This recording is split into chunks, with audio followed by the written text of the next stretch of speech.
The Daddy Letters. Letter 1. Introduction.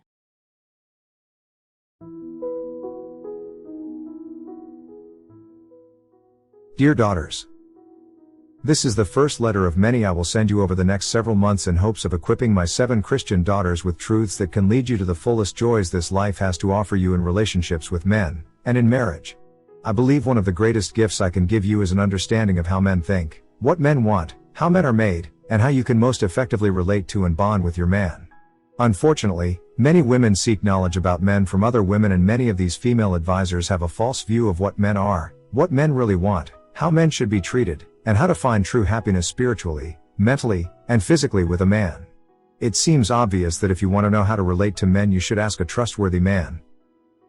Not just any man, but a trustworthy man. However, it is amazing how rarely this occurs. As an aside, it is just as important that men not try to learn how to relate to women from locker room lore, or the braggadocio stories of their male buddies. No, men should learn from a trustworthy woman how to relate to women.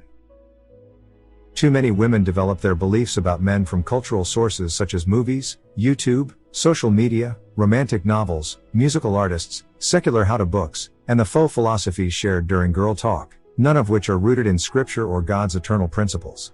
When women follow the rules of secular culture, social trends, secular experts, and societal definitions for womanhood, manhood, and marriage, they are destined to eventually find their lives dashed to pieces against the rocks of those errant falsehoods.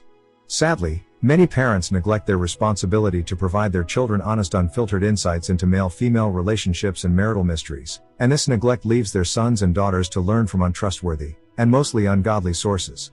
Daughters, through the scriptures, God has given us a clear revelation of the physical, mental, and spiritual principles that govern the created design of men and women, relationships, and marriage. It is only when we live in harmony with these godly principles that we will preserve ourselves, our relationships, and especially our marriages. No, the rules of life aren't always in clear black and white print, but scriptural principles speak where the written instruction is silent. For instance, you cannot find anywhere in scripture where God commanded that thou shalt not jump off a cliff. However, because we understand the principle of gravity and live in harmony with it, we preserve our health, lives, futures, and happiness. What I will teach you in these letters may be difficult to digest because many Christians and non-Christians find my ideas disagreeable, if not insulting, old-fashioned, unenlightened, and out of step with human progress. But that is a good thing because righteousness is often countercultural and societally abnormal. In fact, living a life pleasing to God is a supernatural act. As the great speaker Earl Nightingale once said, "If you want to be successful, find what everyone else is doing and then do the opposite." My messages are not for the herd, they are for you, my Christian daughters, and I hope you will have the courage to choose the narrow path of truth that I will show you for your lives and your relationships with your men, because on that path you will find the greatest fulfillment you can achieve on planet Earth. In my next letter I will talk about dating in hopes of helping my unmarried daughters find good husbands, and helping my married daughters recognize, diagnose, and repair any marital discord that might have been generated from dating mistakes made before marriage. I hope you will receive my advice in the spirit I offer it, and according to the scriptures from which I derive it.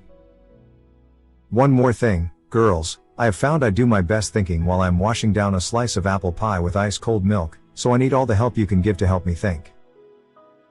Love, your apple pie loving dad.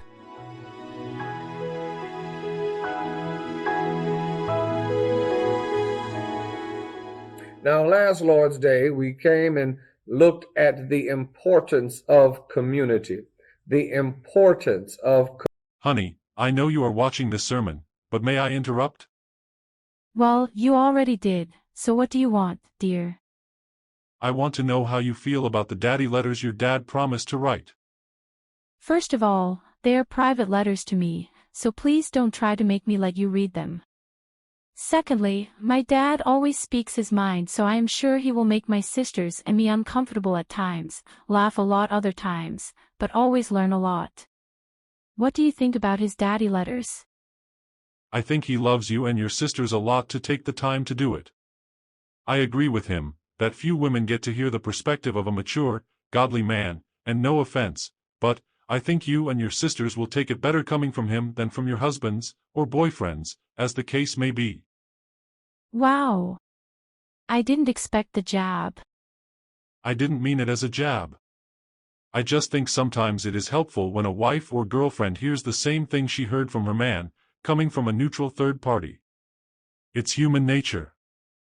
Are you saying that you have tried to tell me about men, but I wouldn't listen? No, I'm not accusing you of not listening to me.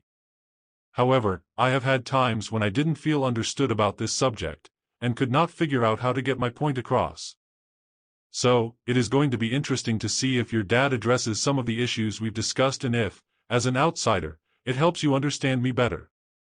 But don't worry, I am not looking for a chance to say, "I told you so."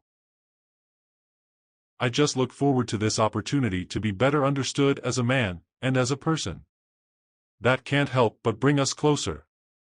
I really do long to not only be understood, but to understand you too. I see your daddy's letters as a possible opportunity for meaningful dialogue between you and me. Okay, thanks for letting me interrupt the sermon. He is a fantastic teacher. He really gets deep behind the meaning of Scripture. Let's get back to it. I have so many questions I want to ask you. But we will talk more after the sermon. Love you, babe. Love you too. In a world in which everyone is self-absorbed, in a world where everyone is thinking about me and my needs, in a world where everyone is self-centered, the objective of creating community becomes more and more difficult. It actually becomes a lost dream. I told you we don't want pseudo community. Amen. We don't want fake community. We don't